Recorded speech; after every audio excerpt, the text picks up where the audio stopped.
Success? Oh, hi. Glad you're here. I'm glad to be with you. Today I'm going to talk about the most impactful films on my life that were released in 2015. My lists are finally getting shorter as life got crazier.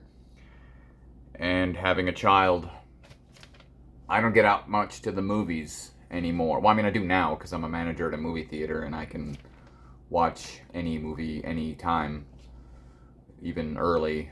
And I usually do it when, I'm all by myself in that building and in the middle of the night after a shift or, yada yada. Anyway. But compared to all the others, we're the next three videos are going to be pretty short. Especially the next two. But 2015, just a few mentions here. Tomorrowland. I'm going to mention Tomorrowland. I only saw this one more recently, and I watched it with my son, and we both thoroughly enjoyed it. I really, really liked Tomorrowland, actually. But the most impactful thing of that film, there's a scene in Tomorrowland. Well, I mean, there's like this destruction that goes on in a store. And we cut to another scene. And then we cut back to said store where there's police activity, they're all there responding to the event. But as soon as they cut to the scene, the first thing you see is this older, police officer who's clearly in charge, like the sergeant or whatever. And it's mid-conversation with him radioing to somebody, and he's signing off to whatever they were saying. And the way he signs off, we just cut to him and he goes, "Okie dokie." And I thought that was the funniest thing I'd ever seen in my life. Like this veteran police officer ending his official police communication with "okie dokie." And that is why I end all of my videos with "okie dokie." So that's Tomorrowland. Where's my pen? I put my pen down here. Sorry. Chappie. I love Chappie. I remember when Chappie came out, I was like, this is going to be something special, something bright. And the actor who played Chappie, like in the mocap and does the voice, was the guy from District 9, and I'm a big fan of his other stuff, like especially his comedic chops. Love that guy. But Chappie, blew me away. I'd never seen anything like it. Hugh Jackman is a fantastic villain. Doesn't he have, a really, really bad mullet? I realized the other day that mullets are terrible. No human should ever have a mullet. Why would you do that? Why would you do that? But there's one person who looked good with a mullet in the history of mankind, and that was MacGyver. Not the newer one. There was an older one. Anyway, that has nothing to do with anything. Chappie, great film. Great film. An AI robot that ends up being raised by gangsters. So Chappie #1 gangsta. I love that. Chappie #1 gangsta. And it was also my introduction to Die Antwoord. I had no idea who they were, had never heard of them. And boy, are they both amazing in the film. So to me, they're like these amazing actors that were in Chappie. But then I went on to discover their music. I'm not a huge fan of theirs. My dad actually is, after seeing that. He might have been familiar with them before, but my dad loves Die Antwoord. But I can appreciate their music a lot now. I understand how what great musicians they are. They're odd and insane, but they're very talented. I think the only song that comes to mind that I actually really do like, very much so, is "I Think You Freaky." I think you freaky and I like you a lot. I think you freaky and I like you a lot. Anyway, so Chappie, great film. The Big Short. The Big Short I remember seeing, and is The Big Short the one with, which one has, yeah, because I forgot to mention, what's her name? She used to be on my wall somewhere. What's her name in Barbie? See? I can't, my brain don't work anymore. Margot Robbie. There we go. I forgot to mention Margot Robbie in Wolf of Wall Street when I was talking about that. She's great in that, obviously, but I believe The Big Short is the one where Margot Robbie is in the bathtub, and they cut to her every once in a while so that she can explain all the jargon that they're talking about. I think that's Big Short, right? Some of these movies blend together. But yeah, so that was phenomenal. But The Big Short, I remember not only just being a fantastic film with fantastic actors and fantastic performances, but being based on the true story of the housing market crash. That I was, I don't know, in my 20s, late 20s, maybe early 30s, who knows. Anyway, the whole market crash thing, I had no idea what was going on when it was going on. It did not affect me whatsoever. So watching this movie and learning what it was, how it happened, and how it affected so many people was very enlightening and shocking and like holy crap, yeah, America is stupid.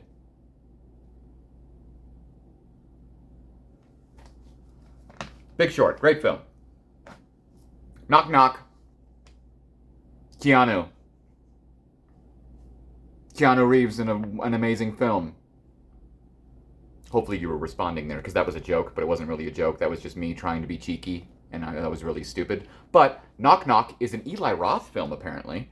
Eli Roth is very hit and miss for me, but I love Knock Knock. I think I remember, did I like rent it or something? Did I buy it? I think I bought it. Actually, I think I own that. I got boxes of DVDs that I'll never, oh my gosh. But Knock Knock, I absolutely love. Starring Keanu Reeves. But the thing I love about this film is there are a billion movies out there where men attack women. I'm a man, spoiler alert. I have never attacked a woman, but I have been attacked physically by many women. I swear it wasn't me. So I can. So this being a story, spoiler alert, this being a story about a man, Keanu Reeves, having a home invasion by two young, attractive women who go nuts and then like try to kill him. Like, the man is the victim. I've been a victim of abuse and domestic stuff many times, especially when I was married. I'm a pacifist. I never lay a hand on anyone unless you hit me maybe 10, 15, 20 times, then I'm going to hit you back. I don't care who you are. I'm going to defend myself. Anyway, so to see a movie that not only turned the tables on the idea and made the man the victim, but for me was way more relatable, because some say that domestic violence more often is women attacking men. It's just that men are too embarrassed to report it. I ain't embarrassed. Are you kidding me? Women are crazy. I used to get my neck clawed up and have to go to work and be like, my cat scratched me. Yeah, right. Like, I used to get the crap beat out of me because I wouldn't hit them back. Except once. Once I did. I don't care who you are. If you hit me enough times, I will hit you back. So Knock Knock was a brilliant, like, Keanu Reeves is the victim. Love it. Love it. Far more accurate, if you ask me.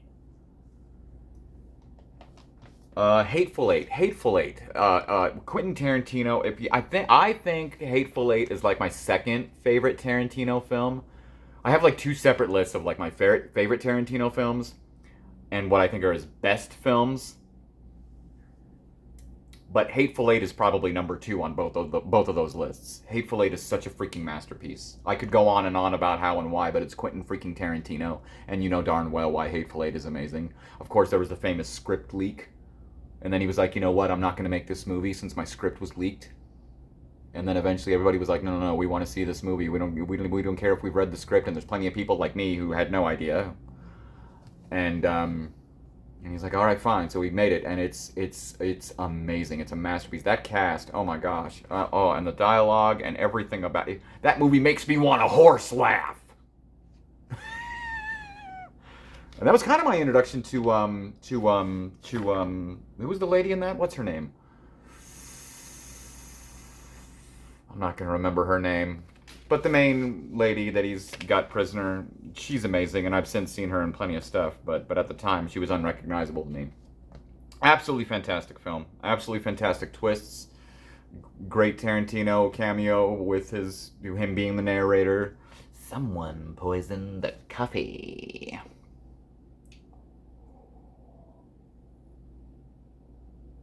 Mm. Tasty. Hopefully, I don't start vomiting blood all of a sudden. But yeah, Hateful Eight. I remember I didn't get a chance. I had a 3-year-old at the time, so I didn't catch it in theaters. But the second it came out on Blu-ray, I bought the Blu-ray, and I was so like anxious to watch it. I was sharing a room, living with my parents at the time with my son. So I couldn't watch it with him or while he was, awake, but I was sharing a room with him. So I remember watching that movie on the edge of the bed with the TV like right here like this for what, 2.5, almost 3 hours. Netflix has that longer version, which it doesn't need to be episodic. It's great movie. But yeah, I was watching it like this for two with the volume really really low, so I wouldn't wake him up. But I'll never forget that. I'll never forget the first time I watched Hateful Eight in that room with my son sleeping behind me, and I had to be very very quiet, and I was loving it. Love that movie. Oh my gosh. Ah. Ah. I'm going to mention Project Almanac. It was kind of like the last of those. Check this really cool sci-fi movie out that has no one that you know in it and is made by a nobody, but seems to have a decent enough budget where it looks high quality and it's a really good concept idea. And so I would buy all those kinds of movies just to check out some originality, and this is like the last one I vividly remember getting this and enjoying it very much because it's about time travel, and it's one of those movies that depicts time travel very wisely as far as it being about the consequences of time travel and how you can't change nothing. What's done is done. I've always liked the concept of if you went to the past to change something, you going into the past to change something ends up being the thing that makes that thing happen in the first place, because you can't change the past. What you can do is cherish the past, enjoy the present, and fight for the future. Sorry, that was like a tagline from X-Files: Fight the Future. And I've always lived by that tagline. This just reminded me of that. Cherish the past, enjoy the present, fight for the future. Anyway. Speaking of, no, that's next. Is that? Yeah. All right, so Everest. Everest with a phenomenal all-star cast about people who climbed Everest. The true story. Well, I mean, a lot of people do apparently, but these particular people who climbed Everest and died because there was a huge storm. That movie, I was just intrigued to check it out, and I bought it. And that movie blew my freaking mind. Not just as an amazing film, but holy crap, did it impact my way of thinking about life and death. That movie was so intense when I first saw that thing. Even, I think I've seen it maybe 2 or 3 times now. Every time. It is one of the most horrifying, intense, edge of my seat, exhilarating, anxiety inducing movies I've ever seen. Like, you tell me, what's your favorite scary movie? Yeah, Everest would be near the top of that list. That movie's terrifying. What happens to some of these guys? And it really happened. And there's one moment in particular that stuck with me so hard because it's so subtly done and so nonchalant, like just brushed off casual, yep, that's what happened, moving on. There's a guy sleeping on an edge of a cliff. And I can't remember if he was still asleep or he was just woke up for a second or something like that. But he's like literally this edge of this cliff is just enough room for his lying down body as he's sleeping, and he just falls. Bye, dead, gone. See ya. That movie, oh my gosh. I can't imagine why anyone would actually climb that mountain, especially in the winter or any chance of a storm. But a great film. I highly recommend Everest. Absolutely phenomenal film. Then I find out that Jake Gyllenhaal actually has climbed Everest. But then I've also learned things about Everest since then that the people who live at the base of Everest, their water is often very polluted from feces because all the climbers who have to take dumps on the mountain, it all trickles down and it's just littered with feces. It's littered with litter. It's littered. Mount Everest is littered with dead bodies. Because when someone dies up there, you can't just, oh, let's go get the body and bring it on down. No, that's far too, you'd be risking your lives just to recover the body. So there's tons and tons and tons of frozen corpses on Everest. And then there's people like, hey, let's go climb Everest. That sounds like fun. No thanks.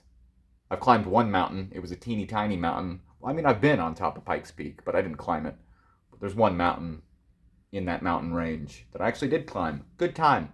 That's as big a mountain as I need to climb. Oh my gosh. Oh my gosh. Everest. Everest haunts me. That movie is so well done. It's terrifying. Ugh. Okay.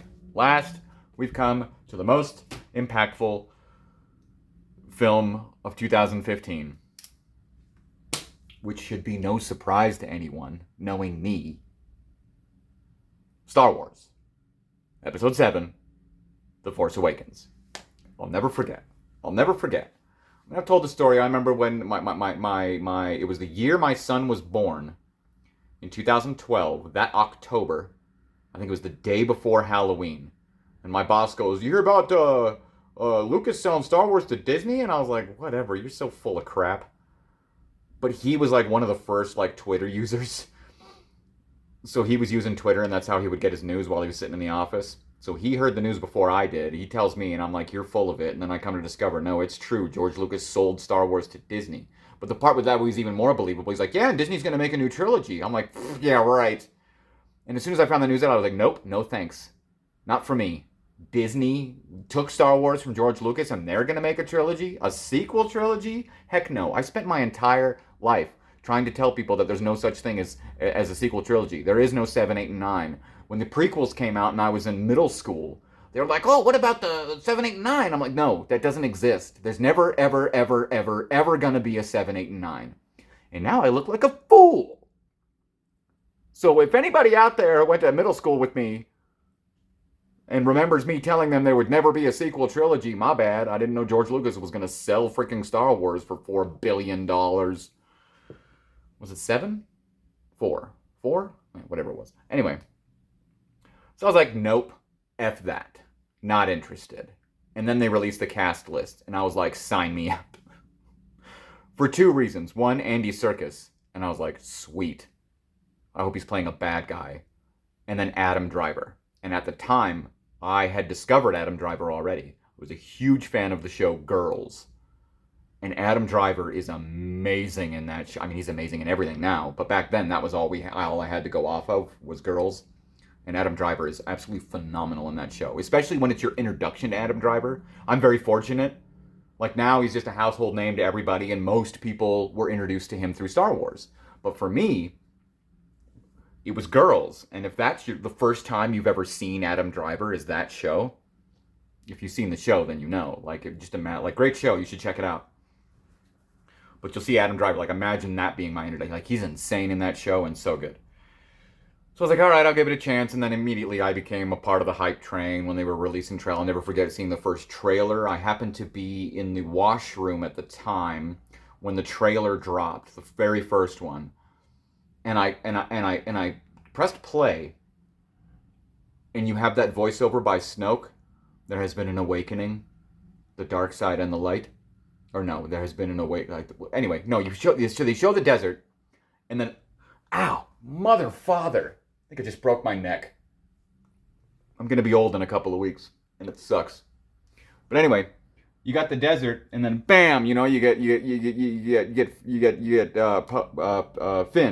Finn popping into frame in his stormtrooper, And then they show a couple of the shots, and I immediately thought, oh, this isn't the real trailer. This is some fan-made thing. I'll never forget that moment when the first time I saw anything from A Force Awakens is when at the beginning of that trailer when he pops into frame and they show a couple of the shots and I'm like, oh, this isn't real. So I guess my first impression was like, this looks stupid. This can't be real. But then I was, and then the second trailer, and then it was like, oh, okay. And then I built up the hype, and I was like, I was all aboard. And then when they revealed the character names with these top style trading cards, like that was very cheeky, very clever. The marketing for The Force Awakens was brilliant. That's why it made over $1 billion freaking dollars. I believe it's still the most successful of the 3 sequel trilogies. And I was so excited because not only that, the original trilogy, sure, was what I grew up on, but that's my parents' Star Wars. They saw A New Hope in theaters in 77, Empire Strikes Back in theaters in 80, even though in 83, 21 days after I was born, 21 days before I was born, Return of the Jedi came out and supposedly was my first movie because my mom took me to it when I was an infant. I'll count it. And I grew up with the original trilogy, but I was the prime age of 16 when Episode 1 came out. And then 19 when Episode 2 came out. And then, spoiler alert, if you do math, 22 when Episode 3 came out. So the prequel trilogy is my Star Wars. The prequel trilogy will always be my favorite Star Wars. I love it. Absolutely. By far. Episode 1, Episode 3, my 2 favorite Star Wars films. And then, so the sequel trilogy is my son's Star Wars. Now remember, I found out George Lucas sold it when my son was like 6 months old. And I'm like, you're telling me when my son's 3, I can take him to a Star Wars movie? And that's exactly what I freaking did. I tried to take him and his mother. I remember getting the tickets, having to wait to the last minute to get the tickets because she was being very flaky about when we could go and blah, blah, blah, blah, blah. So because I had to wait so late to get the tickets, I ended up in the far right end of like the third row, but those rows that are before the stadium seating. So the first time I saw The Force Awakens, I had to sit in that, that front row. But at the last minute, don't get me started about my son's mother. Thank goodness I don't have to I'm dealing with other stuff. But back then, she's very flaky. The last minute, she was like, I'm not going, blah, blah, blah, blah, blah, blah. And I was like, oh my gosh. And I was so mad. I wanted this to be like a family affair. So I left her ticket at the house. I'm like, go ahead, take your nap or whatever your freaking problem is with your mental issues. Meet us at the theater. Please, change your mind, snap out of it. We'll be at the theater. Here's your ticket. Come on down. Because at the time, we lived like a couple blocks away from this particular theater. But I said, I'm taking my son to this movie. I don't care what you say. So I took my son, and it was his first Star Wars movie, The Force Awakens. I mean, that's pretty much the bottom line of why it's number 1 of 2015. It's my son's first Star Wars movie. It's the first time as a father I got to take my son to a Star Wars movie. And I'll never forget when that movie first started with that sequence with Poe and BB-8 having to escape Kylo Ren. I remember the feeling I had. Because remember, I'm a lifelong Star Wars fan. I had this odd feeling of this feels like Star Wars, but it doesn't feel like the Star Wars I know. It was really weird. I wasn't like, this isn't Star Wars. No, it felt like Star Wars. But it felt like new Star Wars. Like a new generation's Star Wars. And then as the movie went on, I had spoilers literally like 2 days before it came out. Where I couldn't help myself. And then I happened to find out that, spoiler alert, Han Solo was going to die, which we all suspected anyway, so I didn't consider it a huge spoiler. But then I found out that like Kylo Ren was going to kill him, but I didn't know that Kylo Ren I suspected, but I didn't know that Kylo Ren was going to be his kid.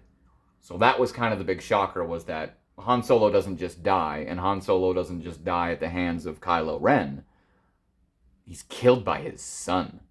There I am watching it with my son, right?